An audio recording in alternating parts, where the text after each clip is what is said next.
you, Eric. Welcome to episode number 18 of the Canadian Prepper Podcast, recorded March 27th, 2019. My name's Eric. I'm the host of the show, based in Southern Ontario. I'm a hunter, target shooter, ham radio operator, that's VE3 EPN, and a computer geek. I got into preparedness when I was working frontline emergency services and witnessed an over-reliance on emergency services during major events such as ice storms, power outages, etc. I started a small preparedness company to help people get prepared and able to look after themselves for at least 72 hours, if not longer. I'm Alan. My friends and family call me a safety nerd. My background as a first responder has focused me on safety in all aspects of my life. I teach first aid, coach my family and friends to be better prepared. I'm a locksmith by trade. I've worked in the physical security industry for more than 20 years now. I'm Eric too. We live on 100 acres in Zone 2 in near Cochrane, Ontario. We garden extensively and heat with our 2 wood stoves. 10 years of prepping experience has gotten me through job slowdowns, help others, and has enabled me to meet, exchange caches, and form the beginning of a mag, and the prospect of growing the mag is alive and well. Hi there, my name is Ian. Greetings from an alternate secure location. I live on a small hobby farm. I'm an outdoor enthusiast, sport shooter, reloader, and my farm's designated handyman. My professional background has taught me to adapt to unexpected situations and also reinforces my belief that learning never ends. Okay, so we've got some mutually beneficial content for you in this episode. Every time. Every time. I take your notes ahead of time. We're going to start off with some news articles relating to preparedness and the outdoors. Next, we'll be letting you know how we've improved our preparedness since our last episode. Then we're going to get into the main topic for the episode, teaming up with others in a mutual assistance group. What it is, how it may affect you, and what you can do to prepare for it. So move into some news articles. Okay, so I got one from, I hate to say the source, but Al Jazeera, and they actually covered it the best. So once again, Venezuela has gone through a nationwide power outage, second one in a month, and this one's into its second day now. And of course, they're blaming everybody but themselves, but I think they're about another 3 meals away from more anarchy, so this should be interesting to watch. This is everyone's fault but mine. That's right. And I think, Eric, there's a couple in there for you as well. Yeah. Sorry. Eric, Coach Eric. Which Eric? Dang it. Yeah, that's going to be the way the show is going to go. So I've got, there's only room for one Eric. No, there's room for 2. Nearly 100 dead after overloaded ferry sinks in Iraq's Tigris River. So it's just in regards to a ferry, obviously, that sank. Something that you may not necessarily always be thinking about. You know, you want to go for a ferry ride, going to wherever it is you're going. Just want to pay attention to the boat and ways to get off it because they sink. Well, I think everybody's guilty of the fact that, you go on like BC ferries, for example, on the West Coast here. Like, who really pays attention to the safety briefing, where the emergency exits are, where the lifeboats are, where the life jackets are? And before you know it, you hit a big red klaxon siren, and all of a sudden it's like, what do we do now? And that's usually what happens. That's assuming they have a safety briefing. You find a door and you climb on it. Yeah, exactly. It's always the assumption it'll never happen to me, right? Well, and the thing is, if they're already overloaded, you guarantee you can't move that fast, and you probably can't get to the exit that everybody else is trying to scramble to. And yeah, it's something to think about. It's just like at the hotel room. Be aware, right? I was just going to say, it comes back to the hotel and just walking around and checking things out and maybe looking for that not so obvious exit point where everybody else is going to be heading towards the big flashy exit sign. Maybe plot out a few others that aren't so obvious. And to me, it's don't pick the worst storm of the year to go out on a boat, Yeah. Which leads us to our next article. Yeah. That leads us to Eric's next article, I think. Yes. So which one we got there? You know what? I didn't even load that one up, to be honest with you. Oh, I can cover it off there. So it's the Norwegian cruise ship got stuck in the worst storm of the year, and lo and behold, they have to get evacuated. So of course they had engine trouble because of course the engine room got swamped, and hilarity ensued. And so now one by one they're having to pluck people off this cruise ship during the worst storm of the year. So again, if you're on whether it be a large ski hill, large boat, whatever have you, you're not as safe as you think you are. So I think always pay attention to whether or not it's a good idea to even go on the trip, let alone where the exits are and everything else. Yeah, that was 8-meter waves, which is, the average 2-story house. They were less than a kilometer offshore and still had to be evacuated by helicopter. There were a few injuries in that I was reading about. Fortunately, nothing too serious, but it was not a pretty sight. I'm sure there was a very orderly lineup to get on the helicopter. Yes, I'm sure it was. There's no pushing and shoving involved whatsoever, I'm sure. Oh, man.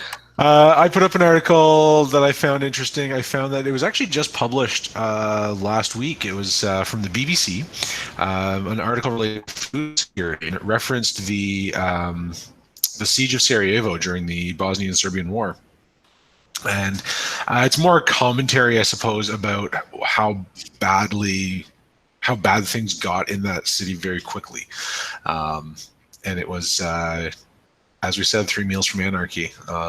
And then it was 3 meals from anarchy, and then another 6 months of trying to get food back into the people. But there were some 11,000 people that died of starvation and freezing because they didn't have the resources to keep themselves alive. Well, I mean, yeah, that used to be the showcase city back in the 70s for the Olympics, right? And so they're trying to show how awesome the Eastern Bloc was. And so it was a really well put together city at the time. And, communism fell apart. Things got heated between racial and religious sects. And before you know it, it's like it doesn't take much before the whole city's cordoned off and they're just scrapping for what's left on the inside. Exactly. Cool. So I have a couple. So the main one I wanted to get off was gas is going up 5 cents a liter next week, pretty much everywhere because of our lovely government. Thanks, Trudeau. Hey, welcome to our world. We've had that for years. And nothing like BC, but Ontario and Quebec has risen like nuts to the point where Southern Ontario is almost the same as Northern Ontario and Northern Quebec.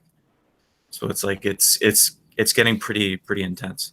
It's gone up on average 15 cents a liter in the last 2 weeks. That sucks. And the thing is, it's not particularly going to convince people to not drive cars. I mean, they still need to get around. I mean, that's probably we don't have the infrastructure or the transportation backups in place to actually ensure that you drive less. That's the whole point. It's not an incentive; it's a moneymaker. Yeah, but that's for a different podcast. Maybe that's for my other podcast. There you go. Yeah. So what what really grinds my gears? Here we go. Yeah. I'll tell you what. Well. Anywho. Yeah. So what I was thinking was now might be a good time to get your gas storage up and going before the prices go up, because you're going to need the gas anyways, and you're not going to stop using gas. So you might as well get it now while it's on sale. Absolutely. Yeah, absolutely. Yeah. I was thinking of that myself. I filled up two canisters before I got home. What was that? Which gas cans? One of the first ones. Yeah, right. Yeah. So there you go. Go back to the previous maybe episode 6 or 7, and I think we could talk about getting the podcast challenge of getting your gas jerry cans filled up. Yep. And working on rotating it too. Yeah. I forget where I saw it on Instagram. Maybe there was a really cool system that this particular person had where he had 12 jerry cans and he had them all labeled per month, and that was his routine. Was every month he emptied each gas can, like each can was one tank essentially, and so he emptied that tank into his vehicle once a month. So he was rotating his gas every year. Nothing was more than a year old. I saw that somewhere. Anyways, pass that on. Good to know. Yeah, that's somebody. That it sounds like the Jack Spirko thought process. He had some. Yeah. So I had another one. It was from the White House. There, Executive Order Coordinating National Resilience. So it's for the electromagnetic pulse, and it's a pretty interesting article on how they want to get ready and what their weaknesses are and how to work on it. Yeah, I was reading through the actual order earlier today, I don't know, at some point, and it is really interesting to see how they're approaching it and kind of why. But I think it's a bigger threat than what we were originally believed. Well, and I think it's just nice to actually see somebody with some clout that actually wants to take it on and make it I guess, a public or more awareness to the emergency, at least, or a potential emergency. So it's actually nice to see it becoming more mainstream, not just the domain of these paranoid prepper types. You know what I mean? Hey, you're only paranoid till you're right. That's right. Can I wear my tinfoil hat now? That was You missed that episode. I had a tinfoil hat on. That was Ian's fault. So lame. Oh boy! All right, let's move into what we've done lately for our preps. So for me, I rinsed and rotated my long-term water stocks. We're well on our way. We're on a well, so we refilled the containers, and we have double that in the basement for long-term usage. Emergencies are stressful times, and it's not time to be filtering water if possible. We have a Crown Berkey and filters for over a year if needed. We have a Catadin bladder filter and purification pills for the bladder because it doesn't filter out the viruses. You need the pill for that. We got backups for the cold weather gear like mitts, headlamps, and new rated wool socks for the family. We got the gas, I said. And the other thing that's pretty cool is our well is in our basement. So I can actually just pull up and down on the well pump, and water will actually come out anyways. I can actually manually pump it. That is awesome, especially because it's in the basement. It's less likely to freeze too, right? So I mean, that's awesome. I'm actually quite jealous of that. Yeah.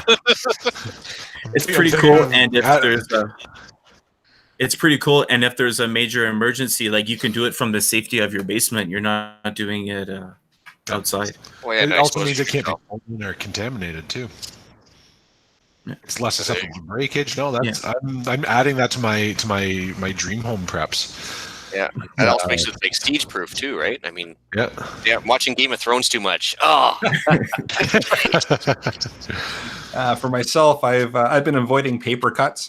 I've been on training since the last episode for work, so it's been a lot of textbook stuff and just staying awake, drinking lots of coffee, and trying not to get those paper cuts while I've been. That's called sleep deprivation training. That's totally valid. Yes. Okay, I'll take. Just got to put the spin on it. Yeah, sure. Sleep deprivation training. It is. That's what I've done. Feeding the family comes first for sure. That's right. No preps without money. So that's number one. So for myself, broken record alert. So I basically been tinkering around the farm. I am back to work tomorrow morning, but so the quad, or what we call the farm tractor, it broke down, so that didn't help. Slowed down all the work around the farm quite a bit. So took that into the shop, went back to more chainsawing in the interim because I had no farm tractor. So went to work back around the trees and the power lines again, and luckily the power lines are now tree free, which is the first time we've had that since we moved in about 6 years ago. So that's one less thing to worry about. Of course, being me, I was up on a ladder and I managed to sustain a minor injury. I fell off the ladder with a running chainsaw. So please go ahead. Yes. Actually, all limbs are still attached? Yeah, I actually kind of funny because as I was falling off the ladder, I said, "How cliche." So all I could do was throw the chainsaw as hard as I could away from me. And it landed about 5 feet away, so that was fine. And basically, all I ended up with a big, a large bruisey welt on my one hip, and then one on my front shin. And luckily, I was covered. Yeah, so I was covered in helmets and safety chaps and all sorts of other things, and elbow pads. So I was pretty fine otherwise. So I mean, safety gear helped, but still hurt pride. I have a story to tell about that when we're off the air. Yeah, no, for sure. It's so funny because it's just like, oh my God, I'm gonna be that guy. I couldn't believe it. Anyway, carrying on, I did some LED light changeouts still for the shop, which is winter repair gear for seasonal effective disorders during the winter, so they're super bright. Kids got back from the 4-H survival camp I mentioned last week. We had a good discussion because the first aid came in handy. My older one got a sprain on her ankle. The younger one had to treat it. And then we also reached out to some new neighbors trying to form a neighborhood mag. We gave out some eggs for free up the communications link, and which, just like a good drug dealer, the first one's always free. So we handed them some eggs and told them when to get a hold of us if they need more. Yeah. So that's what it for me. I was going to say about those safety chaps. Yeah. My buddy was actually doing a forestry course, and he had a pretty crazy teacher. He takes the chainsaw, starts it up, and he's like, "Oh, this is nice." And he takes the running chainsaw and throws it on his pants. Oh, And the That's a little too chainsaw much faith for me. and he's like, "This is why you need chainsaw pants." well, He's I mean, trust me, they have saved me not so much from a severe injury, but just from an annoying injury more than once. But they, yeah, they're meant to bind up the chainsaw chain if you happen to cut through the tree into your leg, which I knew a guy that did it and lived. But it's not a funny thing when you slice your femoral artery, and it can get serious pretty fast. So safety chaps are a must if you're not a professional logger, and even if you are, you should probably wear them. But I mean, if unless you know exactly what you're doing, wear them. Even if it's just one tree, you still wear them. If the pros wear them, then you probably should too, because they're Oh, less likely to hurt themselves than you are. Exactly. You know, honestly, like I live on 100 acres, and there's just no excuse. First of all, they're just warm enough to keep you warm in the winter, and they don't dirty your pants and all that. So it's all perfect for that stuff. And on top of that, something happens, you still got to feed your family the next day. So you need your legs. Yep. So my week, absolutely crazy between work and training. Part of what I've been learning about is actually the water supply systems for the municipality where I live and the 2 or 3 around me, which had no idea about, nowhere near enough knowledge. It turns out each municipality has about a 3-day supply in reserve if the supply line gets shut down. And the municipalities upon which I border, both of them are actually have mutual aid, so if their individual supplies get shut down, they can still route through the other without losing too much pressure. Of course, the reserve assumes there are no major fires or anything that draws a ton of water, but I thought that was really interesting that between the water towers and the underground tanks, there's about a 3-day supply in reserve should the big line get shut down. I also finished rotating all my car kit and my EDC, my pocket kits out to the summer stock, which is so much lighter and easier to carry around with me. Working on some renos around the house with the ultimate goal that it's going to give me better storage in the basement or food and water. Still in the gym every morning, added some high intensity interval training to my workout program. So building on that podcast challenge from 2 or 3 episodes ago, 45 seconds up and 60 seconds down to recover. Do that for 20 minutes and you've gone 15 or 20 clicks on your bike, and it's a lot of work. So that's my latest addition in the fitness challenge. Awesome. Kudos, man. Let's move into the main topic of the show, being mutual assistance groups. All right, I suppose we should start off with a definition of what a MAG is for the new prepper types, also just to kind of lay out some ground rules, I guess. But the best definition I can come up with, you guys can correct me on this one if you want, but it's a mutual assistance group is a group of like-minded individuals who pledge to assist each other in times of crisis with the common goal of security and survival. Sound fair? Sounds fair to me. I accept that. All right, so in previous generations, I guess it was the norm. Basically, it consisted of your immediate neighbors. Usually, if you're on the remote farm or I guess isolated towns or whatever have you. I think that things have certainly changed since then. Well, you can see it if you drive out in the country where you'll have you'll have farms for 4 miles, and then you'll see 4 houses right together, and then you'll see farms for nothing but for the next couple of miles, and then 4 houses right together. So it's natural that's what happened, right? We're pack animals by definition. Well, for sure, even if it's just like family, members of the same family, but they all cluster together and then put a little ring of trees around the 4 houses and everything else. That's what they did on the prairies a lot to keep the wind down.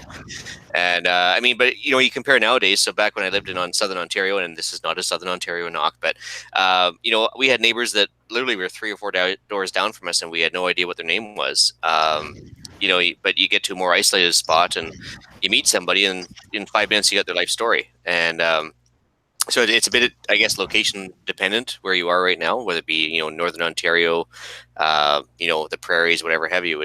As far as how easy a mag can be to get.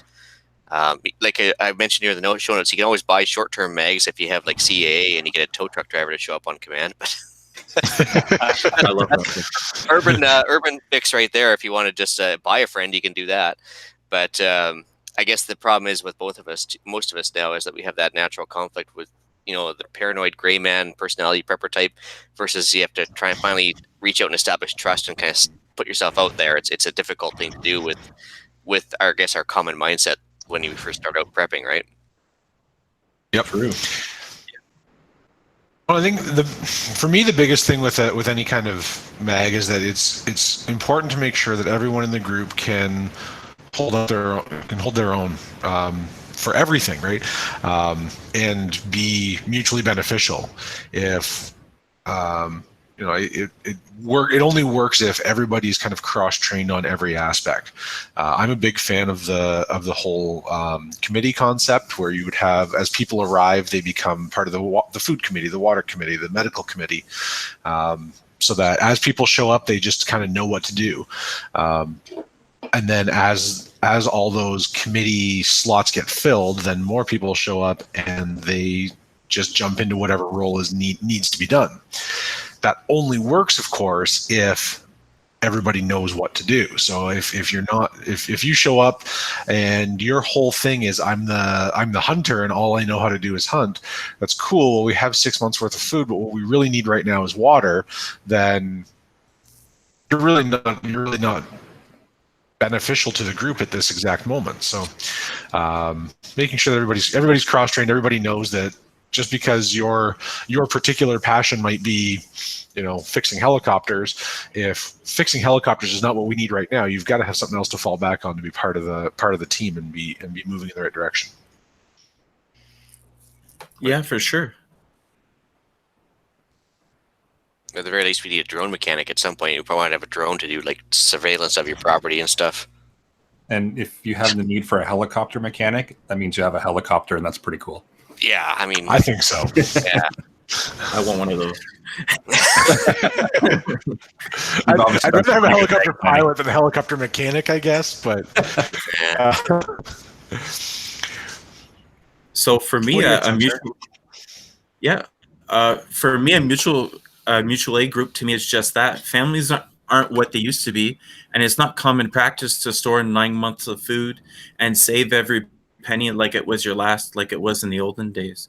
Never incurring debt besides housing. There was no social net, and everyone with land didn't suffer as nearly as much as in the Great Depression. Mags are more important than ever. In a true Tetawaki situation, the end of the world as we know it, for the people who didn't know, is even the slow eroding of our purchasing power, like we're living now. A mag ensures a future and safety for your family. Yeah, I think like you mentioned there about the no social safety net. I mean, I don't think. Okay, I don't want to get into the other podcast, but I can just say, like, I don't think social safety nets nowadays have really encouraged people to remain self-sufficient. And matter of fact, I think they've encouraged people to remain, dependent on the state, and it kind of breeds almost the self-reliance aspect out of most people. Unfortunately, it's a sad byproduct of what was supposed to be a good thing and something that's supposed to help everybody, right? Absolutely. Yeah. It is a sad state of affairs that we don't have the drive to be self-sufficient. But at the same time, it's also nice that we don't necessarily need to be self-sufficient every minute of the day. Oh, modern conveniences are great. So there's a cost benefit there, and I suppose it depends on who you ask as to whether or not it's a benefit. I can see Ian's head exploding at that comment. Yeah, I'm being quiet. Okay. So before we get into Mad Max scenarios, what I mean by that is when people think of mags, they're always thinking of The Road or the books 1 Second After or The Patriot. And it's not just about that. Even if nothing ever happens, mutual aid groups are a very good thing. And so prepping is about thriving and living life to the fullest now. And if an emergency happens, then it happens. You're ready. But you're living life to the fullest. Preppers don't want to just get through an emergency. They want to thrive. They want to be well off. They don't want their families to suffer. My wife isn't drinking out of water out of a radiator or the hot water tank or the toilet. She wants nothing to do with that. So I make sure that that isn't going to happen. Prepare for the worst and hope for the best. You got it. Yeah. I'm still trying to get over the well, having the well in the basement. That's so awesome. I know, like, it's kind of funny how that happened is it was like a horse carriage road, right? So when they make the road wider, they moved the house onto the well. That's such a great idea. I'm 100% into that. I think that just makes so much sense. Pretty smart anyways. I like it. It's such a great idea. Where else are we following through on the show notes? I think that's absolutely right. I mean, the many hands make light work, I guess, is the big thing about these about an assistance group is that it's great for me to have 6 months supplies for myself, but it's easier for me to have 6 months supplies and you to have 6 months supplies, and then together we can combine that for 6 months and have the ability to generate more while we're in an emergency. Because it's just, it's great to think that we can live on our own and just wait it out, but it's easier with a friend. Oh, and not just one friend. I hope you have many families and many people to help out. And that you don't just have kids, you raise them so that they know how to cook, they know how to clean, they know how to help you out. So they're ready in life, but if something like that would ever to come around, they're going to be ready to help you and they're going to be able to do their part too. Well, and having the skills to do it is important, but also having the mindset that if things don't go the plan, how do I react to it? And that we can start that planning here in our mutual assistance group, and that just applies to everything. That when it comes to your kids, for example, that makes a really good point, Eric. That when it comes to your kids, if you teach them that things aren't always going to go the way you expect them to, what's your plan if it doesn't go well? When it comes time for them to go out and be adults on their own and get into the workplace, if they don't just have the ability to adapt to a changing situation, they're going to be much more valuable to their employer.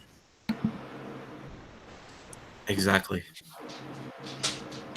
Yeah. So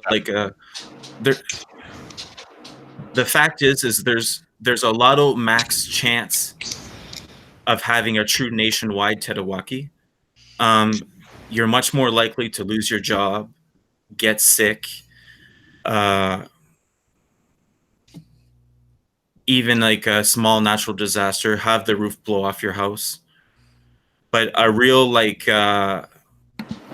cats and dogs start falling from the sky situation is it's very rare. But you have to realize, like in the olden days, people used to get together and somebody needed a barn. Everybody from the church got together, they raised the barn. In my area, there hasn't been a new barn ever since the churches stopped getting together to do that. That's interesting. People can't do it. No, I remember hearing about that in rural Saskatchewan. I remember my mother was raised, same thing. They'd have like a barn raising, same thing. And they'd have the basically the 90% of it up in a day, and then big party afterwards. And then it was up to the individual farmer to just do the final finish work the way he wanted it. But to get all the big beams and the 4 walls on, it was huge, right? Yeah, you get it. It still happens around here. We have a fairly heavy Mennonite population, kind of the east and south of us, and that's exactly what happens. You'll see, you'll drive by and there'll be 40 or 50 people working on a building, and because that's who they are as a society, you've got 30 men working with the tools, and you've got 20 or 30 women feeding and watering them while they're doing it, and it's as much a social event as it is a work event. And whether or not we want to admit it or not, they're probably more resilient in case of a major emergency than the average population too, right? Absolutely. I don't think there's any question of that. I mean, first off, the level of effect that a major disaster would have on them is significantly less because of the life they choose to live every day. And then you take into account that they already have the strongest community anywhere in North America, I would argue, and their natural level of preparation. I don't think there's any question that they're better prepared by default than we are. Ooh, yeah, careful, you're making a strong case for tribalism. How do you think we got to this point in the society? It started out as tribalism. Oh, absolutely, yeah. And anywho, I'm jealous, honestly. It's the whole point is that we see that we're weak in the community setting, and I think that's what sets off a lot of preppers to say, listen, I don't have backups. I need backups. So then that's when you start preparing. You start getting the water together. Because you can't just call your neighbor and get that water like in the old days. He brings his horse over. It'll get you there 100% of the time. Get your water and leave, Yep. So that's it. A prepper wants to be ready for everything. And being ready for Tetawaki is the ultimate goal for most preppers, which is why preppers talk about it so much. The only way to even hope of being ready for Tetawaki is being part of a mag. You can't do it alone. And I mean, some people are very, very close. Like I know a guy, and no joke, like he's as close as you're gonna get. But if he gets sick, everything goes away. It's a one guy based system. Yeah, well, that's something where a broken ankle or a bad cold can ruin those plans. Yeah, pretty hard to keep a watch for guard duty if you're like running a severe fever, right? Yep. Also, the whole point where you need to sleep, and you can't be up 24 hours a day, 7 days a week, unless you're Eric, apparently, in which case you just drink a lot of coffee. But eventually the coffee runs out. Yeah. That's my main fear, honestly. It's like, listen, who's gonna run defensive security? Houses are not made to be defended. And even if you have like a mile of open space in each direction, people are gonna get through. So it's like you honestly need 3 shifts, and you need people running the inside and at the ready, so it's like it's very, very intense. And if you want to be ready for anything, you need a mag, you need differing skill sets, and you have to want it very, very badly. I mean, I've been doing this for 10 years, and I got 1 mag member, and I have 2 possible other ones. So it's intense. Yeah, it's tough. I mean, I basically just stumbled across one of my primary mag guys, and we're just kind of getting started because just happened we worked together at the same company like 20 years ago. But other than that, I was having a real tough time finding a local guy that would be good mag material. I've got another one that's over in Calgary that doesn't do me a whole lot of good because he's 14 hours away by vehicle or a couple hours by airplane, so it still doesn't do me a whole lot of good. So it's very tough to find compatible and local mag members. Absolutely, and I think that's another really important point is if you don't get along, then you just can't, because theoretically you're going to be spending a lot of time in very close quarters with each other, and if you don't get along really well, then that becomes a real challenge real fast. Well, yeah, you're going to be like sharing accommodations more than likely, and to conserve heat resources and security purposes. So yeah, you better hope you get along with them on regular times. Yeah, if you're not getting along in the best of times, at the worst of times, you're really not going to get along. Yeah, all they're going to discover is 2 people with their hands around each other's throat. That's what you'll get real good fist-to-fist combat, that's for sure. Yeah. Well, You guys sir, would think- they seem to have beaten each other to death. I'm not sure exactly what happened. So you guys would think that would be the main thing, but honestly, for me, the main thing is dedication. Like most people are just not dedicated enough to be a prepper. Like they're not ready themselves, and it's like taking on another. They say they're preppers, but they're not ready. They can't hold themselves for like 2-3 months. So it's like if you come to my house, then I'm gonna have to make you. I'm gonna have to like sustain you the whole time, plus my family. And that's the whole point of a mag, is to bring in ready people with supplies beforehand. Because there's no way you're going down highway 400, highway 11, 10 hours to my house, and you're going to make it with all your gear and all your stuff. No, definitely not going to happen. Yeah. Yeah, I mean, I suppose that's the mutual assistance part, is that if things really do go badly and people start showing up at my house, my 3 months better not turn into 2 months, because it better turn into 4 months as soon as they show up. Yeah, because you build a resentment immediately if that's the case, right? If all of a sudden your 6 month supply is now a 3 month supply, immediately you're going to be on edge. Yeah, well, And, that's just a non-start, right? If you don't have that, then you don't actually have a mutual assistance. You have a mooch. Yeah. But I mean, like that might. Go ahead, The Eric. problem is, if it's not there beforehand, I can almost guarantee that that's going to happen.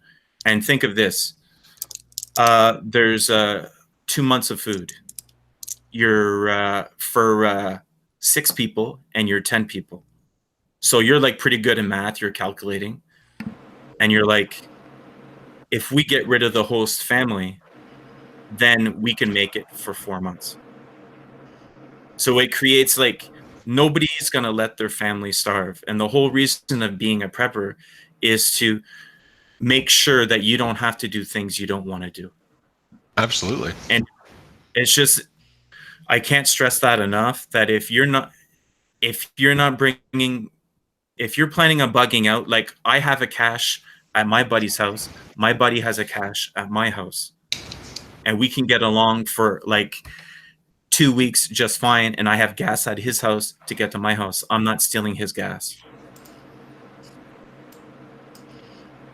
That makes really good sense. It seems like the perfect way to do it. Actually, you brought up a good point, Eric, about meeting new MAG members too, like having a backup and stuff. Oh, it's just like multiple BOLs are. There's a lot of advantages to it. I'll get into it later, but it's like it's not just for when things get bad. And why not have a fishing buddy that's also got your back, you know? Mm-hmm. Fair enough. So it's cool, you know? And for those not So, familiar, BOL would stand for bug out location. Yeah. Yeah, and a bug out location, it can be the hotel. Really. Like you having the numbers in your cell phone already set up, and or hotels.com, and order in before somebody else actually gets a chance to get in. But in case that's all down, that's when the mags come in.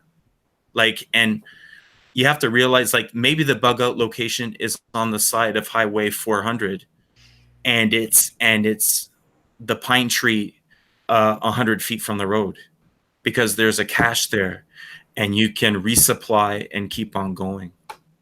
Yeah, good point. So it doesn't have to be like a physical building. It can be as simple as a pine tree, a known location to you and the rest of the MAG members, but not necessarily like a home or an office building or a hotel. Or it can be those, but it could be something as simple as just a tree on the side of the road. Yeah, like my ultimate fear is for anybody in the Toronto area, let's say, because that's the area that I know best, is there's a choke point around Barrie, and everybody knows, like on one of your past shows, Highway 400 was closed. And if Highway 400 is closed, then the side roads fill up fast and they get blocked. And there's a part that there's only one or two roads through. Oh, I remember I experienced that myself too, where like Highway 400, Highway 27, number 5 side road, and I think a third one actually had all accidents on them, so they're all blocked off. I ended up having to go way west of town on a pre-arranged route that I'd figured out, and then go way west of, I guess it was Shelburne, and that kind of that big arc all the way back to Barrie. It's a huge choke point because the lake cuts off most highway access to the east, and so if you have a bunch of people heading north, there's only one way to go through, and that's pretty much Barrie. So that's a problem. You really can't get around that lake in any kind of reasonable time either. No, it's There's no direct route. Yeah. You know, there's always Tobermory, but if it's bad enough, Tobermory is going to be closed. Yep, true. Yeah, well, it's seasonal as well, isn't it? Like, I was thinking for like as options, like having $10,000 somewhere where you could get a plane or buy a boat. You know, buy your way across, or you need a MAG member on the other side. Hopefully, many. And they come with their pickup truck and pick you and your family up. Like, I don't know if you guys saw the movie The Road. I have 4 kids. Could you imagine that guy, the cannibals, but it could be anybody coming to steal your stuff, right? Yeah. And it's like, you have your 4 kids, you have 1 on your head, 2 in your arms, and your eldest is just trying to keep up. Well, you're going to last about 3 seconds before they catch up to you. Yep. Yeah. So it's like, for me, it's not an option to bug out. So I live in it's for work is cool because I actually get paid more up north than down south. That's pretty weird. But I'm in the safest location pretty much in Canada that you can grow food. Awesome. So you had I mean, farther north than is the 49th parallel. So you had a point you want to talk about with ham radios, did you, Eric? Yeah. So, sorry, I'm just going to see where I was there. Yeah, so you mentioned you got enough for your family and your Mag's family. Yeah, so that's it. So the whole point was I was like war rooming my buddy getting out of Southern Ontario, and I was like, he had a few radios, but it wasn't enough. He needs to get in. He needs to get in contact with his wife and his kid, and he needs that way to communicate to be able to get out. So I got him enough radios. I got enough extra radios if there was going to be some more members down the road, and I have enough radios for my whole family too. And I'll just let you guess where I got those from. oh wait, can I guess? My turn. Go for it. Yeah. What was it? Was it rapidsurvival.com? Yes, the it best was. place to get your And honestly, what I liked about the Rapid Survival ones is they had the higher wattage. They had the 8 watts, and also they had the bigger battery. And I mean, Eric's my BBM buddy, but he's not my best friend, and I have no problem telling it. And it's like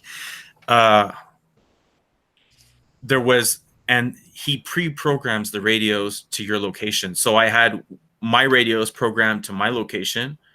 I had his parents' radio programmed to their location, and I had his radios programmed with both. And I know down the road, if I want to add stuff and I need help, all I have to do is give Eric from Rapid Survival a call, and it's going to be dealt with, you know? So You got it. I can't say enough good things. It's just a quick question. Sorry to bump in here, but I just looking back at the show notes. So a couple points you missed there before on your show notes that actually are really good points for new preppers. One of the appeals of a mag is like if you lose your job, maybe everybody on the mag can help you to be on the lookout for a possible job solution, and also like happened to yourself. You were with another as yet to be unspecified Eric, and we met up in Toronto with Eric's the 2 Erics and myself, and Eric had a buddy to back him up in case I turned out to be a complete wingnut, so it worked out well. Eric's are slowly taking over the world. Yeah. And he didn't pick up on the fact that I was a complete wingnut, so it was all good. And what was the other thing that was cool about that is we turned it into a win-win. Even if Ian turned out to be a wacko, our kids were having fun together. We had a great supper, did some shopping because we don't have a Costco where we live, and we actually bought a computer on the way back up north from the used place in Orangeville. So it's pretty cool, you know. It turned out to be a great trip, and it was 10 hours there, 10 hours back. But I mean, I do an hour and a half as it is one way, pretty much every day. So just make it happen. You have to fight for it. If you don't fight for it, and you have to give a lot. Like, if the first thing I did was when the cash thing came along, right? It's all about trust. So I said, I'm going to spend $200 on stuff. I'm going to bring it to his house. And if I come back in a few times and the stuff is still there, then he's trustworthy, you know? Then we can keep this relationship going. Yeah, it's all about building trust, right? And then going from there. But I mean, somebody had to do that first. Somebody had to say, listen, I'm going to do what I have to take. And like, even when my buddy was doing meetings, like, he'd do the meetings at his house. Like, that's like, you know, you have to be dedicated. He knew everybody beforehand. He made sure things were safe, but you still have to be dedicated to do stuff like that. Yeah. So what about? Oh, sorry. Go ahead, Eric. I was going to say, you want to talk about food stocks?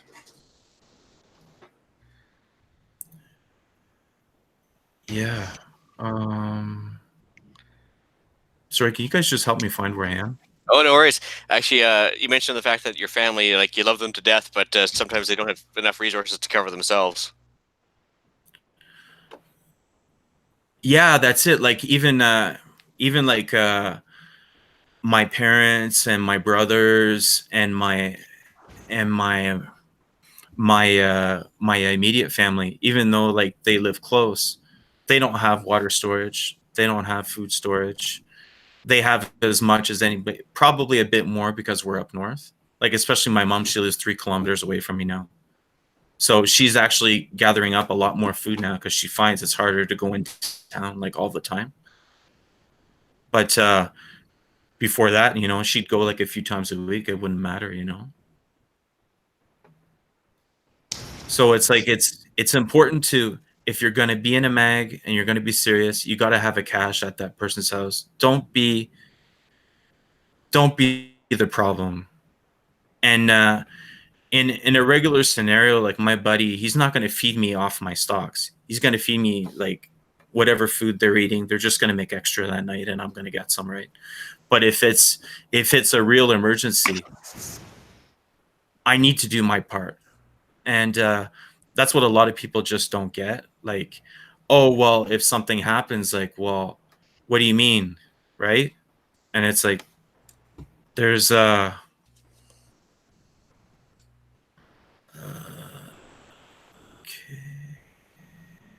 think the main point you're getting to there is at all your different locations, you want to make sure everybody's kind of contributing to your stocks, right? And everybody's got something to provide and some sort of resource to give back to the group. So everyone's carrying their own weight, right? Yeah, and like one of the main things I wanted to say was we can pool resources. Let's say all 4 of us get together, make a mag, right? Well, a ton of grain, last I checked, was about $250. Okay, but it's a stupid amount of work to put that all into mylar bags. And where are you going to store it? Not everybody has 100 acres like me to put all that food, you know? So it's like we could get together, bag it, do the work, get it done. And guess what? We're good for 35 years. A lot of grain. It is. Just, I'm just thinking about the number of grain elevators that are near my house right now. That's a lot of grain. That's something to think about. Like, if we know it's only going to be a few months, like, I could supply my whole village. We could really help a lot of people and get a lot of people into prepping down the road. Sure. And like being close to a small village is important if you're going to do things like that, like for like defense. Like you don't want to be far enough away that things like Venezuela are going to start happening to you, like in the jungle or whatever, or Argentina. There was a story. You want to be close to a village where you get the protection from the village, and like the way it works, like it works out well. Like I have a village right before my house, and there's an hour and 20 minutes of woods the other way. Well, so it's like they have to go through the village to get to my house. So the village is gonna protect me whether they want to or not. Well, the other thing too is that even in the wild west, I mean, the most remote farms still had to come into the village to get basic supplies that they couldn't make themselves, and trade, barter, sell whatever items they were able to produce. So I mean, yeah, you need to have a population center, even if it's a small one nearby, to help out, right? Absolutely. Interesting. Like you made a good point there actually later on the show notes here about you know, some people think they can recruit people they need after an event. You want to touch on that at all?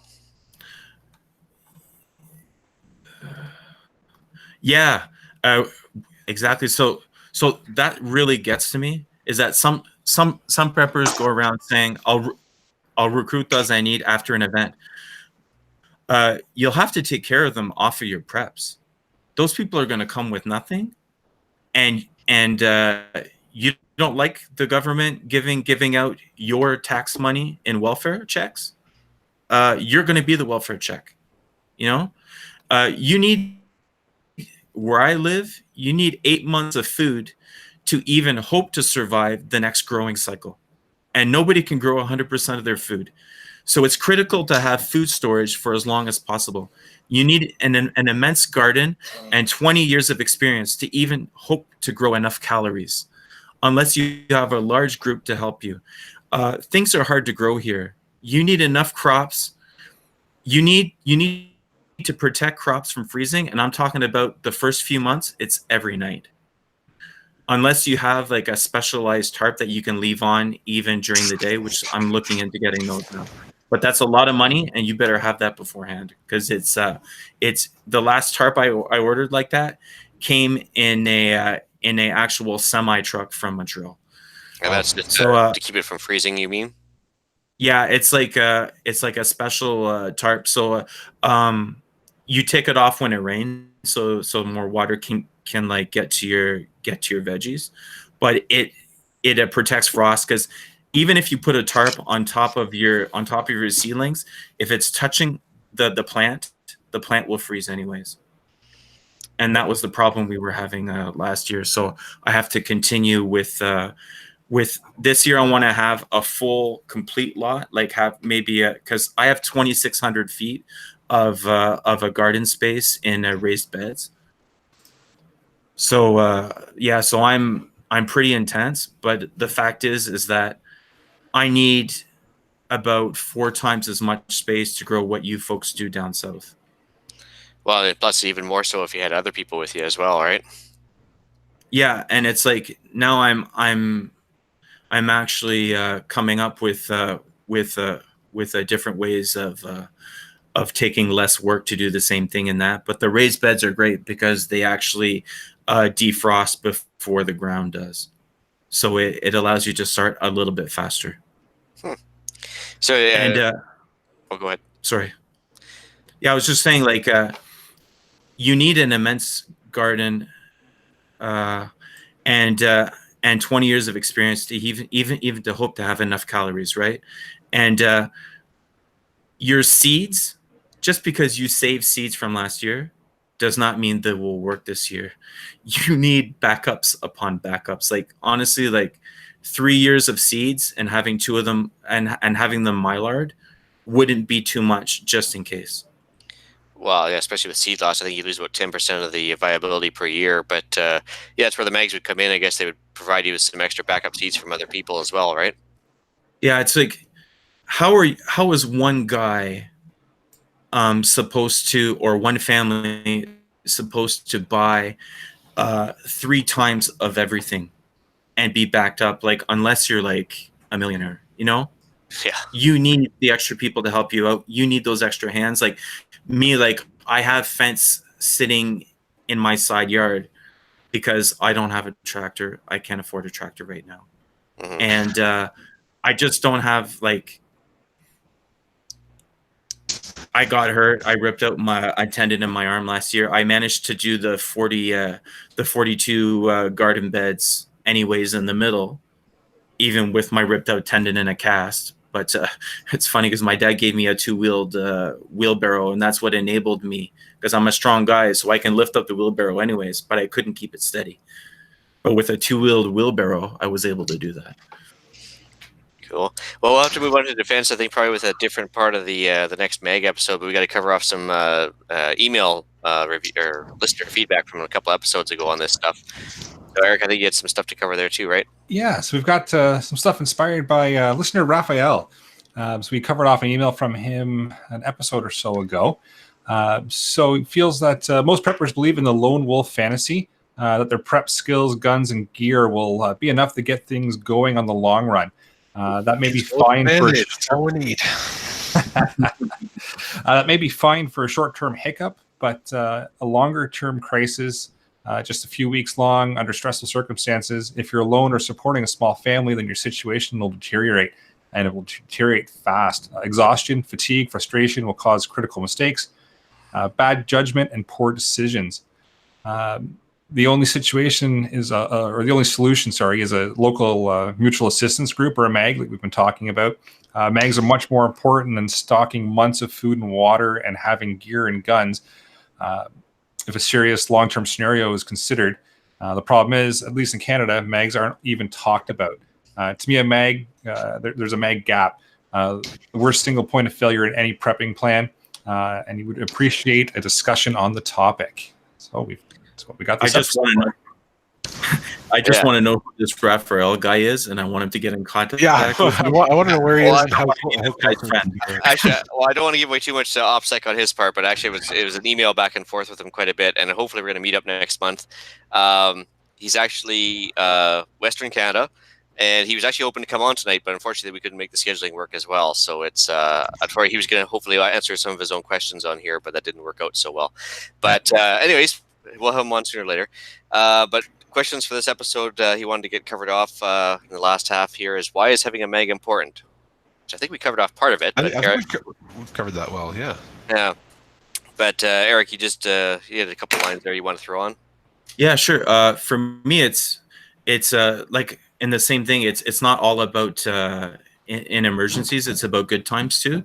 So saving money and more purchasing power. You don't need as many backups if they have those expensive items. But not only that, like I have a trapping camp, so you guys don't have to have a trapping camp. My trapping camp has a beach, so it's like, bring your kids, have fun, let's go fishing. The fishing's great, and we can go hunting for moose. We can do lots of stuff, I'm so glad you came on the show tonight. I really am. Yeah, but I mean, I can't remember who wrote the show notes here, but I'll shamelessly steal them. So yeah, human beings, they get hurt, they get sick, die, and need to recuperate, or maybe not in that order. But MAGs create redundancy, much like the rule of 3, and make us ready to handle life's challenges, and we can feed off each other's strengths. So the advantages of 2 is 1, 1 is none.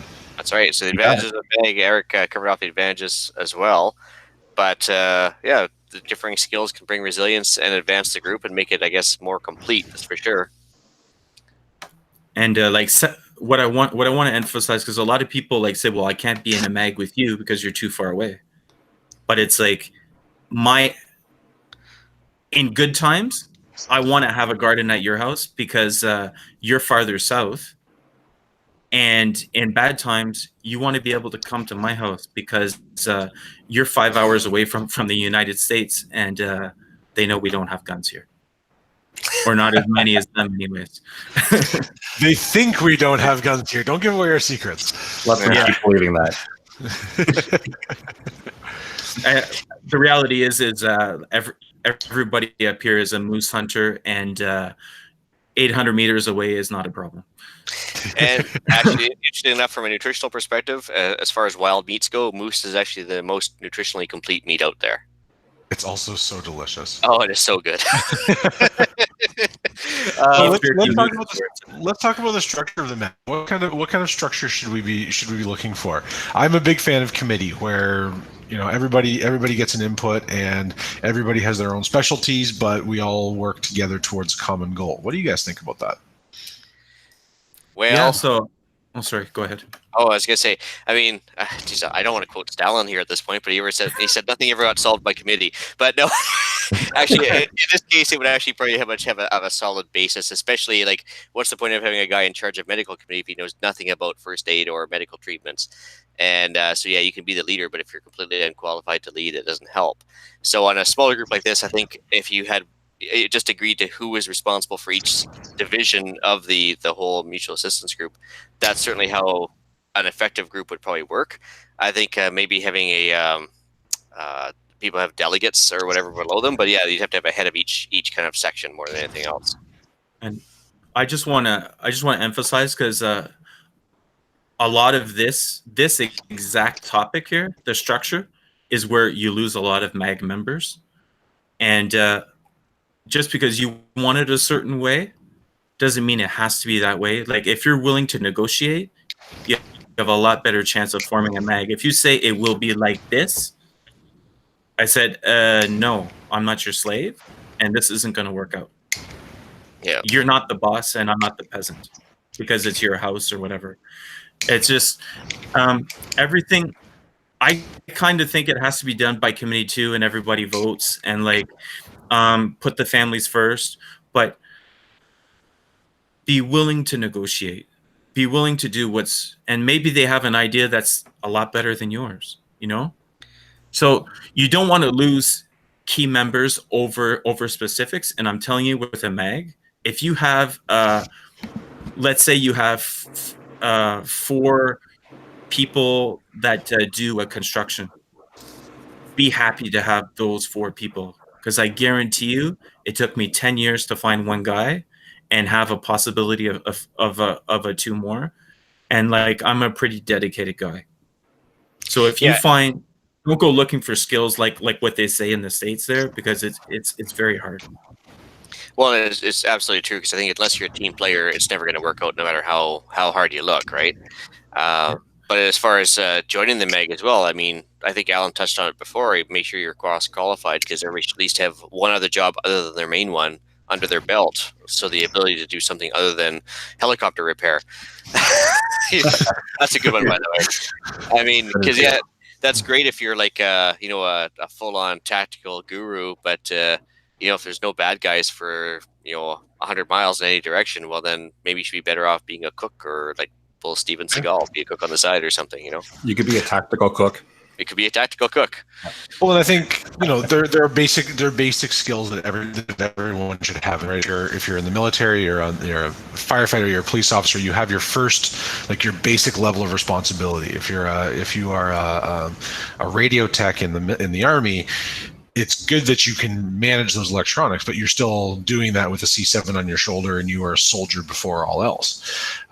So I think it's important that we set at the baseline skills. Everybody needs to have these basic things. Everybody should be able to cook food to a point where nobody's going to die. Everybody should be able to purify water to a point where we can drink it, but be able to do basic first aid, whatever it is. But make sure you agree to all of those things. But I think it's really important that everybody have those basic skills, and that's probably an important aspect of a MAG too, is mutual training. So it's great for me to say that I have 10,000 hours of experience in this one thing, but it's even better for me to say I'm going to share my 10,000 hours of experience with you, which not only builds that trust, but it also makes us, it brings us closer together and makes each of us more useful as a group. Yeah, for sure. And that's great. Like, if you're gonna emphasize on that and do that down the road, but just at the beginning, take what you can get, as long as it's a good person, a solid person with a good morals and good values, and just work with them to make them better and make them who they are. Like, I'm a wannabe gardening guy. I'm pretty good with a chainsaw. A lot of what's good about me is where I live, and and my situation. A lot of what's bad about me is where I am and where I live. So it depends what it is. 100 acres, but it's 100 really remote acres across a really big pinch point. Yeah. And it's like, if it's hunting season, my place is pretty cool. If it's fishing season, my place is pretty cool. But if we want to get together every weekend, my place is pretty far. Yep. But it's good to have a little bit of everything. Like what I was saying, like maybe your place is good for gardening, maybe Eric's place is good for meetups, and maybe when we want to go out to Cabela's and buy some gear, maybe Ian's place is the best place to be. No, I mean, I guess we're going to move on to the crux of this whole episode here, is the hardest question to answer: how to find a mag. Yeah, so I'm pretty experienced in this, and I think I've tried pretty much everything there is to try. And like I said, like I live in the boons. I live 10 hours away from 8 and 10 hours away from the major metropolitans in central Canada. So it's like I really have to fight to meet people in that, and like doing 10 hour trips is normal for me to meet people. And it's like that's what I have to do, and I'm willing to do it. Yeah. So it's like so online is where I meet people, because like I wouldn't want to be you don't want to let too many people local know that you're the one with all the preps and you're the one they have to go see if things go south, and then they all come knocking on your door and looking for their welfare check with torches and pitchforks. Yeah. First they come with open hands, then they come with weaponed hands. Yeah.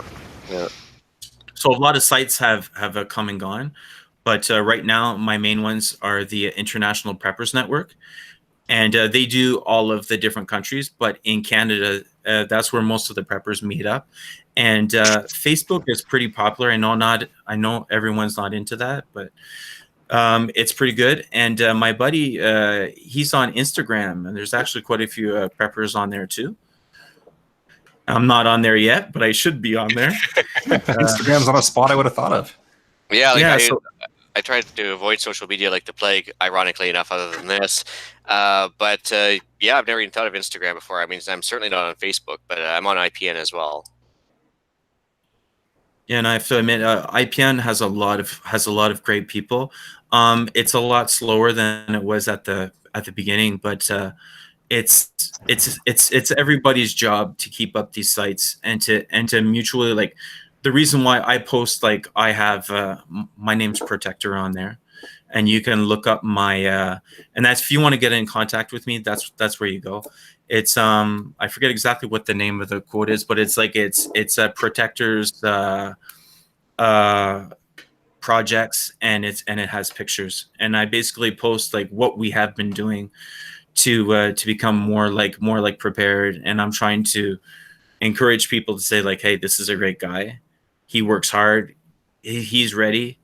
Maybe he can be part of our team and help us out. And the fact that he's far away could help us out, because there's a lot of there's meetup groups, especially in Toronto area, KW and stuff like that. And I know the ones from Toronto with Che and all those guys from the zombie camp there. Those guys there, they're all like in like Toronto, but that's good for the people in Toronto. And a lot of those people, they think that we're like too far. They want to be an hour or two away. But if there's a major event, fact is that people are going to want to leave Toronto pretty quick. And their cars they're all going to get stuck around Barrie. And then you probably have about 100,000 people running around Barrie with no place to go. And it's like I was saying before. Does not sound like a great place. And you don't want to be within an hour of Toronto if anything goes south anyway. So no, certainly not. Honestly, if it really is a Tetawaki scenario, you want to be 8-10 hours away. I really have to emphasize that, because do you think what's going to happen in these prisons? Do you think they're not going to let those people go? Somebody's going to have a heart and let those people go, and that guy's going to laugh and he's going to have a lot of fun. Yeah, for sure. So, shorter points as you can make it. What's the essential to the creation of a successful mag? Anybody want to throw in some points? Well, I think first is really clearly defining the goals, really defining the roles, and then and the expectations. And once you've got that down, then making sure that everybody has the same opinion. I think that would be probably the first successful, or the first step in a successful group. Yeah, and having flexibility and adaptability as well is huge in organizing a small group or a large group. Being flexible, being adaptable is something you're going to have to do, especially if you're going to be the leader of said group or guiding the group along. You got to be able to go with the flow. Totally. I think my short points would be trust, familiarity, and compatible goals. Yeah, for me, it's a dedication, time, sacrifice, and heart. All right. So, questions. I don't know what happened to the font of these questions, but let me just... Well, I shrunk some of them down. Okay. There you go. You want to cover the next episode, or you want to just finish them off quickly? We can hammer through a couple of them here, yeah. Yeah, okay. So, some pointed questions you had for us right off the bat. I guess you want to start off, Eric? Sure. So one of the questions here is, how long do you think you and your family would be just fine when exposed to a prolonged disaster scenario? So that's a great question just to ask yourself when you're starting to get your mag together. Is how long do you think you're going to be just fine? In quotes. Well, just fine is a matter of speaking, but I mean, we did some hard thinking about this, and to answer this question specifically, we've no problems at all 3 months for us. Then after that, we'd start having some issues, whether it be animal feeding concerns, which may lead to cannibalizing some of the current stock or the flock. We talked about the alpacas briefly before, but we've already got a contingency plan of which one has to go first, which is dark, but one of those conversations you want to have. Anyways, just in case you run out of forage for them or anything else. And then we also discussed the fact that smaller numbers in the chicken flock or something would offset the feed needs. And so a solid 3 months and we're good to go. I suppose it depends on the disaster too. If it's something where I can stay home, then I have one stream of 3 to 6 months, again, depending on who shows up. And then if I have to go somewhere, then things change a little bit because I'm limited by how much I can carry with me. So I think that's another factor as well. Which comes back to the point of having a cache at a designated location, and where do I go from here so that I don't have to carry everything with me, and hopefully that cache is still available when I get there. Yeah, if anybody thinking they're going to do the lone wolf thing, please watch the road and imagine your family with you. Just do it, man. You won't regret it, and you'll never think of doing that lone wolf thing again. So another question he's got in here is, what if the scenario included civil unrest and the lack of supplies? And then think American blackout. Well, actually, it was interesting. American blackout is a kind of a somewhat underrated thing, except for the ending, which is absolutely ridiculous. But so if you had a civil unrest, lack of supplies, I think it's one of the first things you have to do is think about hardening the outside of the house, meaning like trying to keep the people that didn't have anything from coming in and just taking yours. So whether it be just covering windows, posting guards, even doing active patrols, I think you'd have to start thinking about that pretty seriously. Oh, absolutely. I would say reverse that order. Make sure that you've got your priorities straight. I mean, we can do the Will Smith thing from I Am Legend, where you pre-build 6-inch hardened steel covers around your house, but until you have that, every piece of glass, every window, even the front of your house, it doesn't take much to drive a truck through the front of a building. So don't put too much stock in the fact that you've got a wall protecting you. Absolutely. I think by the time they're at your front doorstep, it's probably too late. So the active patrol, like you said, probably should go first, and just to make sure you've got an idea of what's going on in the neighborhood. Even if there's like a roving gang working house to house and they're 6 houses away, it's nice to know. Absolutely. Yeah. Well, and that's one of those one of those scenarios where, all my years in the security industry, I still maintain that the best security that you can have is a nosy neighbor who's home during the day. People who know what's going on, people who know what's out of place, and being able to rely on them for information, and being able to just go over and knock on Marge across the street's door and take her a basket of muffins and say, Marge, what are you seeing? What's the word on the street? I think that's going to tell you a whole lot more than putting on all of our camo and our plate carriers and walking around with loaded rifles is ever going to tell us. And you probably shouldn't go visit Marge while you're wearing all that. No, definitely not. No. Hi, Marge. I love you. That's my shout out of the week. I actually just thought of something a bunch of guys were talking about on IPN about this specific topic. And I really like the idea of you can't defend the home. So the best thing you can do is give it up. Run away. And then that was very interesting because actually I was watching another preparedness guy, Bear Independent. He's a really interesting cat. And so he's down there mentioning, he said, yeah, you can go ahead. If you guys got a big group of people coming towards my house, I'll just come out the back door and I'll leave you to her. He says, but I know these trails behind my house like the back of my hand. I've got night vision. I'll go to bed. I'll wake up at 3 a.m. I'll be back. Yeah. Yeah. And then the roles are reversed, right?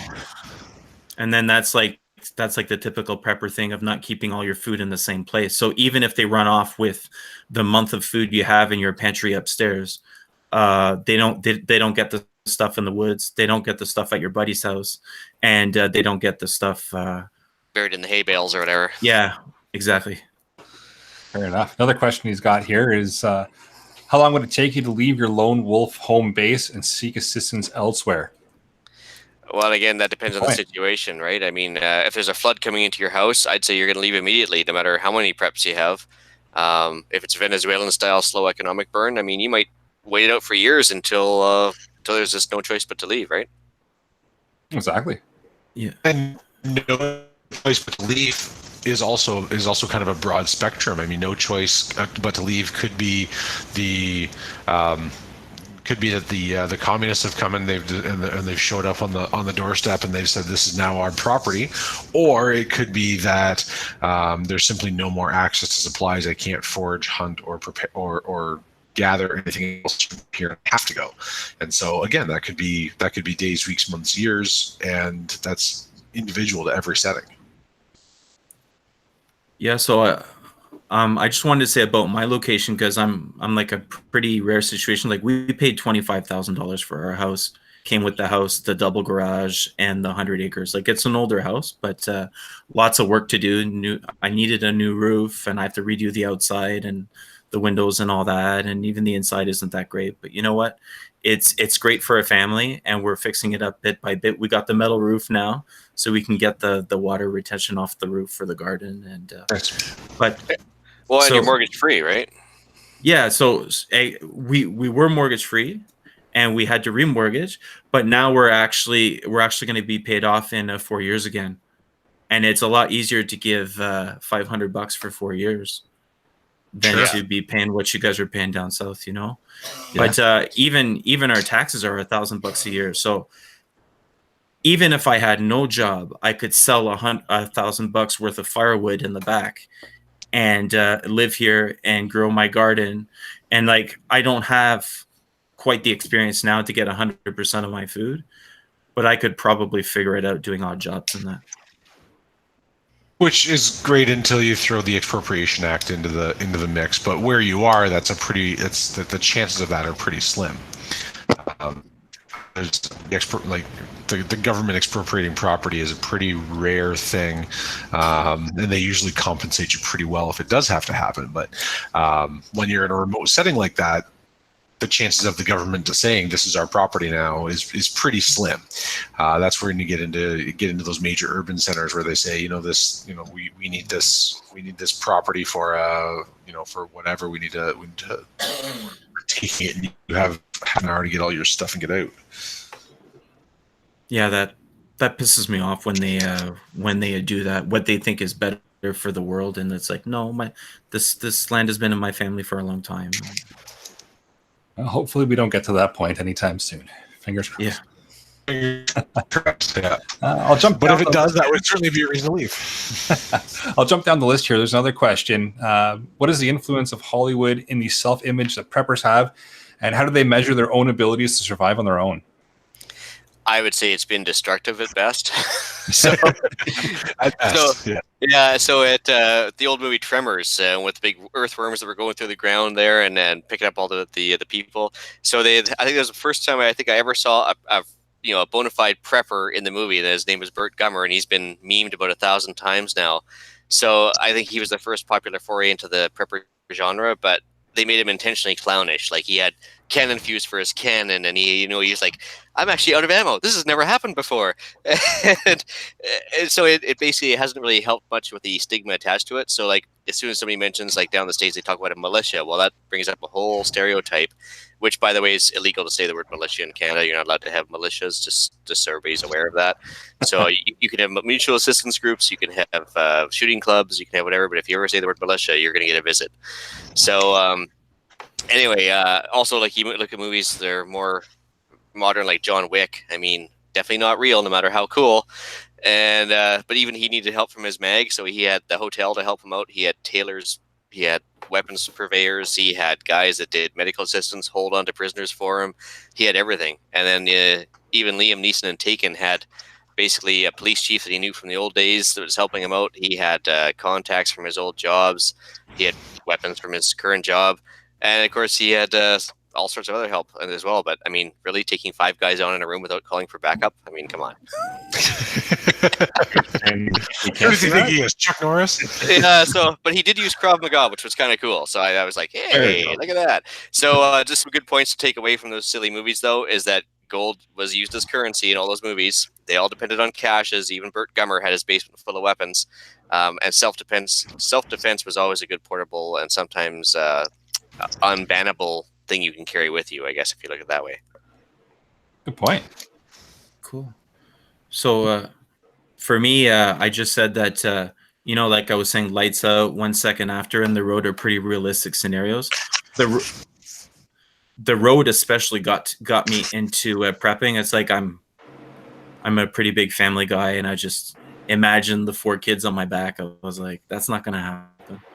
And on top of that, we have like 4 feet of snow here, like 6-8 months a year. So it's like, that's not going to happen. And losing fingers and toes and freezing to death would come pretty quickly. Actually, did you guys know where the road was filmed? No. I feel like you're going to tell us. Yes, it was filmed at the base of Mount St. Helens. And so it was actually like, they didn't really specify what the disaster was in that movie, but it was interesting. They used like a volcanic ash covered burnt forest from Mount St. Helens that was like 20 years old to specify what the world would look like post-apocalypse. Huh. Yeah, well, there you go. Cool. I mean, you think, and the other, you can get even into the zombie movies, which are again nowhere near realistic, but they're fun to think about, and that's where I'd head up to Eric's place, because the colder the better. But I think the consensus here is correct, that the idea of Hollywood and being prepared for the worst case. I mean, even as simple as Doomsday Preppers on TV, what an awful show to depict reality, right? There's nothing wrong. It's a really good idea to be prepared, but having a 17-year supply of hand sanitizer isn't what being prepared really is. So I don't think it does. I certainly don't think it does us any favors, and I think it sets some really unrealistic expectations about who we are, what we do, why we do it, and not only within the prepper community, right? There are preppers out there who firmly believe that Tremors is going to happen, and all we have to do is just wait for the right time. So I think it sets unrealistic expectations for us, as well as for the people looking in from the outside, going, "What a bunch of wackos." Well, that's one of the reasons I bought my house that was on solid bedrock, is to make sure those predatory earthworms couldn't come up and get me. Yeah, an earthquake proof. Yeah. Or not. I rest my case. Yeah. But like, what happens if you die today, and your wife's like in a major depression, you still need somebody to help bring your kids to activities and make life go on. A mag is for stuff like that too. No, Absolutely. for sure, absolutely. Yeah. You know, and that's what people don't get. Oh, well, if something happens, I'll figure it out. Figure it out now. Absolutely. No, that's actually a good wrap-up statement right there, for sure. Absolutely. I agree. We'll move into the podcast challenge. All right, so for the podcast challenge, I guess it's pretty simple to this week. It's just put yourself out there. So make it a goal to at least make online contact with at least one new prepper within an hour's drive of where you are. So a good place to start is the International Preppers Network. It's been mentioned before on the podcast here. That's www.internationalpreppersnetwork.net. And there's a Canadian-specific section. It even breaks it down by province, if it'll help you for it. Something to keep in mind, though, it is not Tinder for preppers. So don't go in there just hoping to make a quick meetup, and that's that. It's just it's a good initial contact for serious-minded people. Yes, pretty much everybody on that forum is very serious about the prepper community and the topics. Lots and lots of great knowledge as well. So it's a good spot to reach out and see if you can make contact with somebody. And I suppose that's I can't agree more. To test the challenge is find anybody that was part of this podcast on that network and then report in that this is where you are and why you did it, and that'll be our podcast shout out for next week. Yeah, I think we're all on the forum, right? Yeah, Yeah, I'm there. Alan, are you on there? No, not yet. Okay. All right. Well, Yes, register. or maybe I am, and I just haven't revealed myself. We'll see. Now there you go. All right. So the guy with the beard is still on there. You're not yet. Yeah, that's exactly it. There's my alter ego. Real Alan, please stand up. All right, we'll get into episode closing. So upcoming events. We've still got the annual Preppers Meet coming up in Desboro, July 11th to 14th. You can check out annualpreppersmeet.com.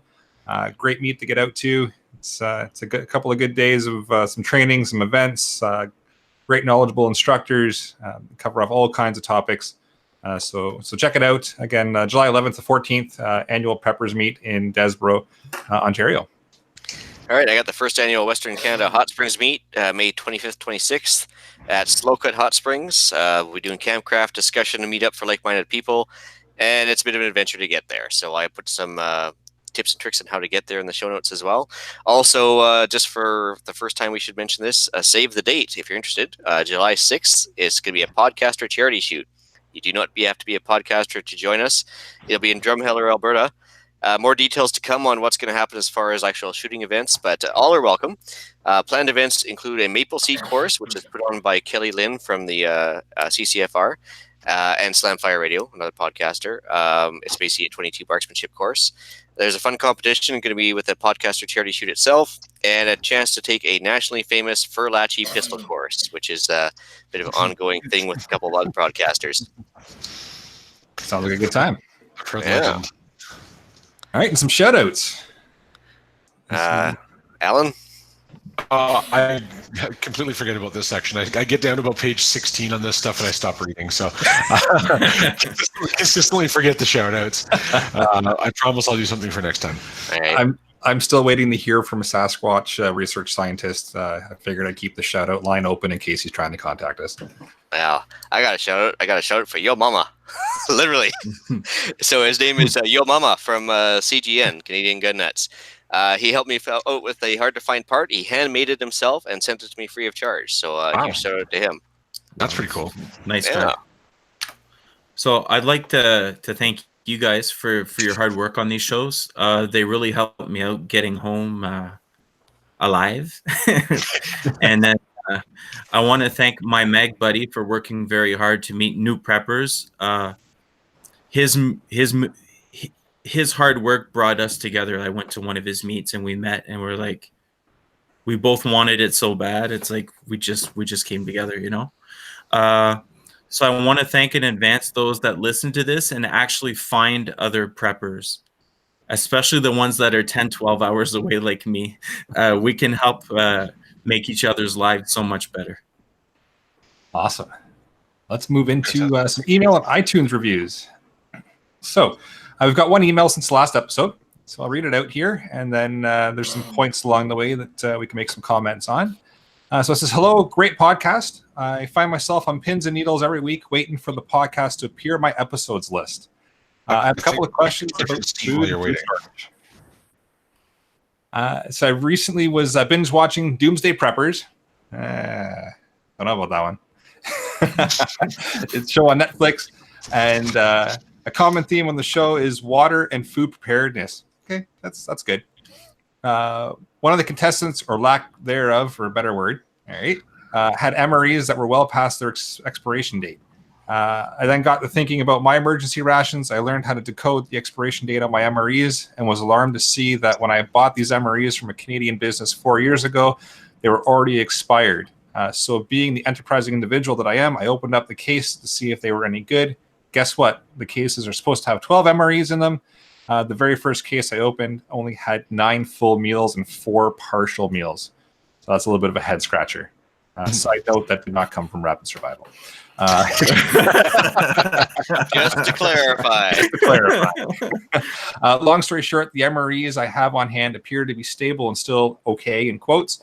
But I need to replenish my supply with new MREs that are not expired and expand my food storage a bit. I also don't want to go to the same retailer, and I'm thinking I should branch out a bit. I know of a good retailer if you want to contact me. Currently, we try to keep enough food in the house that we can go a month without shopping other than milk, bread, and other perishables. Makes sense. It's a habit we have as a family. We got into when work and paychecks weren't always regular. I decided about 5 years ago that it would be wise to top that up with 30 days worth of food for the family in MRE form. I still believe that the MREs have a place in my food storage scheme, but I'm thinking another 30 to 60 days of food for a basic family of 4 would be a good idea. Where I want to be is 30 days of food in the pantry, used and replenished every month. 30 days of MREs replaced every 5 years, and 30 to 60 days of shelf-stable food items with a long shelf life, decades preferably. And now on with my actual questions for the show. I just wanted to say that. Go ahead, Eric.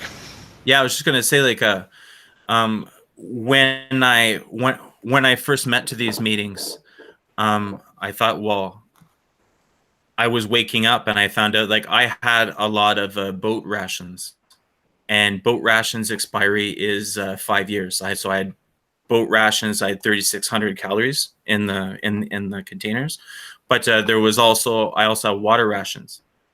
So it's like, I have a lot of these. They're going to expire. Why not use them as prepper points? So anybody that was there got food, boat rations, and water food rations for a week.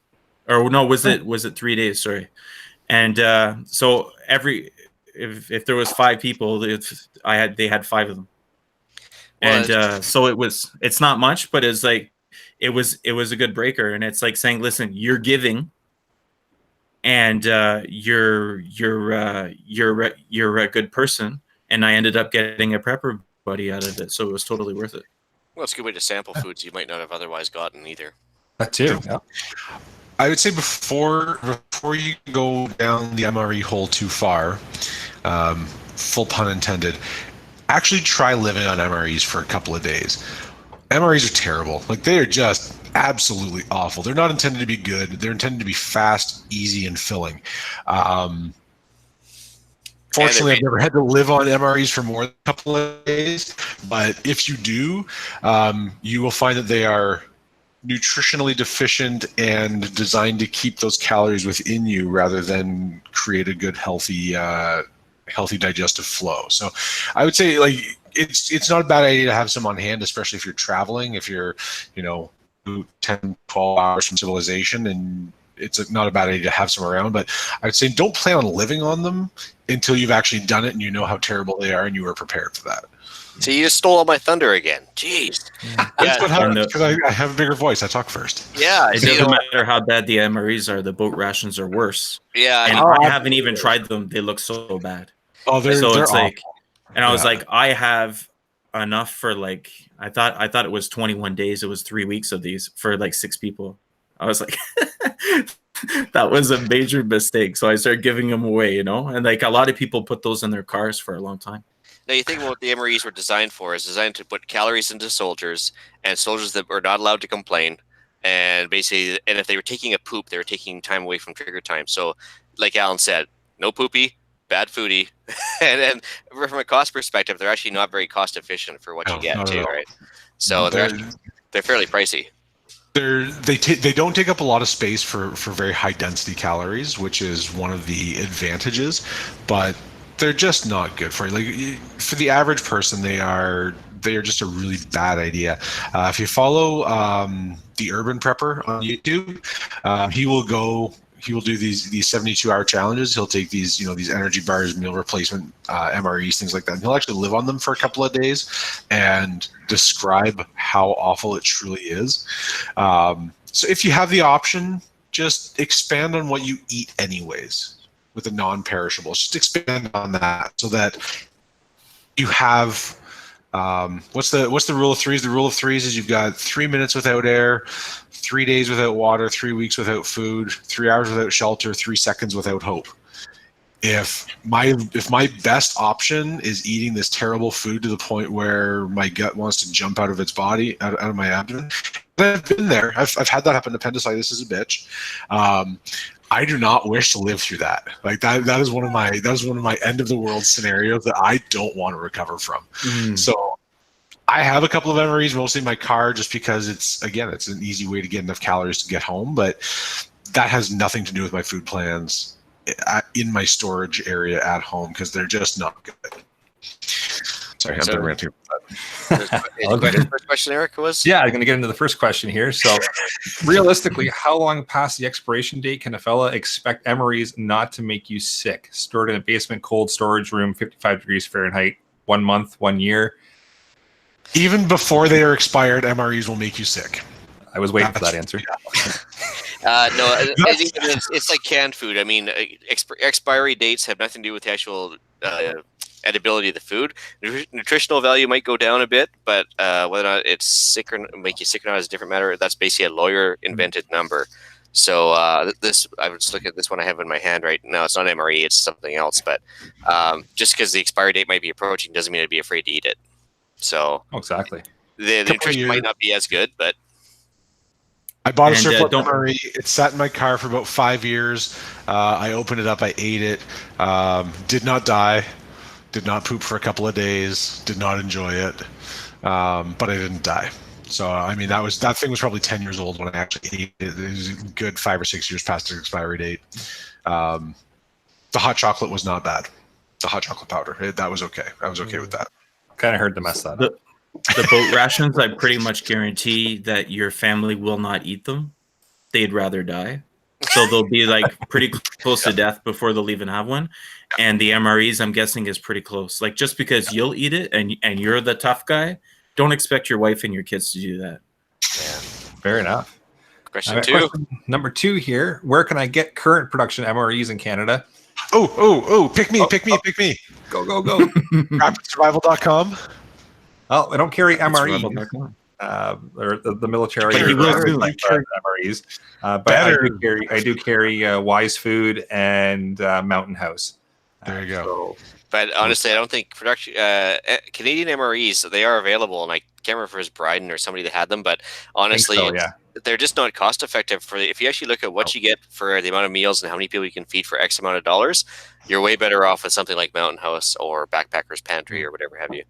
Or just well preserved, well prepared actual food. Canned food will stay good for a really long time in a controlled environment. Flour and oats and rice will all stay in good condition for a really long time if you treat it properly. That's a much better solution and a much more cost-effective solution. Yeah, like my wife's Asian, and for the price of a case of MREs, like I saw them, they were on Costco for like $100 back then, and you could buy enough rice for a year. And you know that if you just put rice in water and you wait long enough, you can eat it cold. It's not good, but so it's like still food. You know what I mean? Like all those calories will get you a lot farther than MREs ever will. Yeah, absolutely. A bag, like a 10-kilo bag of rice is $12. You can find them on sale for under 10, and that will keep you going a whole lot longer than the case of MREs. And they're very easy to carry. You know, it's not like you're carrying like 100 pounds worth of stuff. You know. Yeah, exactly. Yeah, so question 3. He's got what about freeze-dried meat? Pros, cons, and where to buy in Canada. So that's a fun one. I actually haven't been able to find a supplier for freeze-dried meat anywhere. I've had lots of requests for it, and I just anybody that does make it, like Wise Food, for example, not allowed to bring it across the border. So. And I did see some in Walmart in the U.S. in Washington State. However, and most of it was textured vegetable product or TVP, but there's some actual meat there. It is ludicrously expensive for freeze-dried stuff, and again, agriculture, is it Agriculture Canada or Food Inspection Agency? CFIA, that's it. They'll have an issue with you at the border as well. So you're best not to even bother. You can actually. I don't know if we're selling stores here, but I know that Costco has all of that stuff. If you look at their emergency section, and they'll actually deliver it to your house. It's just it's not a small company, and it's not my. I'd rather support a small company than a big company, but they actually have the stuff, and I bought my laundry soap off of them for a long time because it came in a 5-gallon bucket. So it was I had enough laundry soap for the year, and it was like one bucket. So there you go. Check out Costco. Question number 4 we've got here is, and this one we can talk about for quite a while. What else am I missing for long-term food storage? Everything. Well, you haven't told us what you have, so that's a problem. I'll give one thing you guarantee he's missing: some homemade canned butter that's shelf stable. That's a project for him. There. I think. So where do you find that in Canada? You have to make it homemade. That's the homemade part of it. Because I know there's like red feather and stuff, but that stuff doesn't get across the border either. I don't think. No, we actually made our own. So with the pressure canner, you just throw it in a glass jar, you make it happen, and it looks like death for the first 3 months. Then after about 3 months, it settles back into looking like butter again in the thing. But we actually opened one up after about a year and a half, perfectly fine. Very cool. I didn't know you could do that, but it makes sense. If you put it in a can, you can can it. Yeah, so you cannot do it with the water bath. It has to be the pressure canner. Cool. So I would, things like oats, beans, rice, tuna. I eat a lot of tuna in my normal days. Pasta. The food that you would like to eat, and the food that would make the comfort food that you are going to enjoy when you are stuck out of your normal routine because life has gone to shit, for lack of a better term. Keep that on hand, right? Keep that stuff. Spices. Right, life's going to get really boring if all you're eating is rice and beans all day. But a good spice cupboard will make that a little less boring. And the dollar store is your friend for that one. Get a bunch of curry packets. Absolutely. Mr. Noodles, really cheap, really effective. Far better than MREs. Less bad for you. And don't forget to stock up on salt. I mean, it's probably the biggest flavor enhancer That's what I was going to say. And make sure you've got lots of it. If you're on the ocean, you can make your own. Just saying. There you go. Desalination. You've got 2 advantages. One, you have salt. 2, you have. Yeah. You guys are lucky out west, man. You grow whatever you want. Go get your salt, and it's like a lot of advantages compared to the big winters here. All the moose in their backyard, like you do. And there's no moose on the island, believe it or not. It's actually a moose. Yeah, but you guys have deer galore though. Only in town. I'd rather have moose than deer any day. Yeah, and there's actually literally no moose on the island. It's never been on there. They introduced them back in the 1800s. They never lasted. That was it. So unlike Newfoundland, they didn't take off. I was going to make a comment about the hunting episodes, but I'll just leave that be. Yeah, never mind. I'll combine question number 5 and 6 here together. He asks about dairy-free options and gluten-free options, saying the dairy-free is not a big deal. But gluten-free, and I get that question quite a bit as well, is a bigger concern for his food storage. All right, so I got some shabam, Backpackers Pantry. So if you go to the website, backpackerspantry.com, they'll list all of them off, and they'll actually tell you which ones are gluten-free, which ones are dairy-free, It's freeze dried and or vacuum packed. Depends on which one you're buying, and they're about the same price as Mountain House, but they're actually we've tasted them. They're really good. And my one daughter is a legit celiac, not like your typical hipster wannabe celiacs. So we know about the gluten free aspect, and yeah, they're actually cost wise they're fairly reasonable. So they're available at Cabela's in person, and I'm trying to think of where else you can find them. But I'm sure Rapid Survival one day will carry it as well. It's definitely a popular thing that people are asking for, and certainly a concern if it's something that your body doesn't agree with, and you've got to prepare for some food shortage or something like that. Yeah, obviously you don't want to eat something with gluten in it, right? So I had a lot of requests for it, so I'm going to look into stocking it at some point in time. And those Datrex boat rations you were talking about, Eric, I think they're wheat based, aren't they? Honestly, I'm not sure. Like that was something that I bought, and I was just happy to have it. Yeah, they're just like basically a glorified cookie wrapped in like tinfoil. Yeah, pretty much. Yeah, with a lot of grease and. Yeah, so it's basically grease and wheat, so that wouldn't be gluten free at all. No. Okay. Honestly, that would be a big problem, and I would make sure that I would look into it. And whatever you eat every day that is gluten free, like if they make gluten free, because I know some of the ancient greens like camlet and stuff like that, I think are gluten free.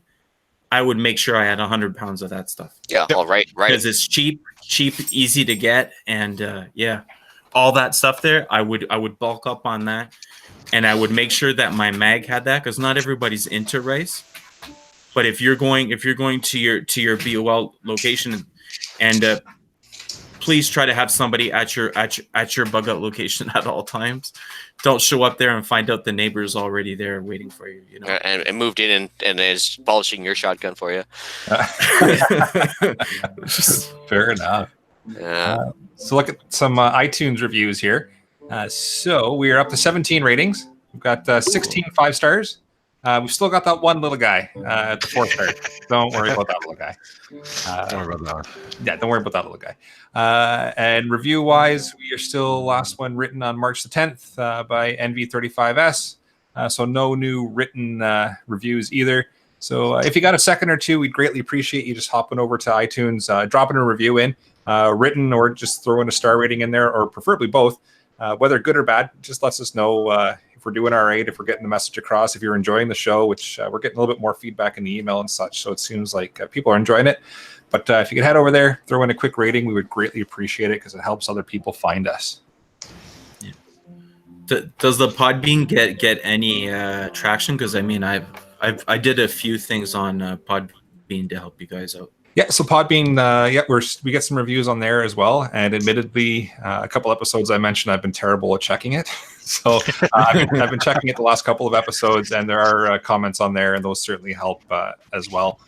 No new Podbean reviews since our last episode either, though, however.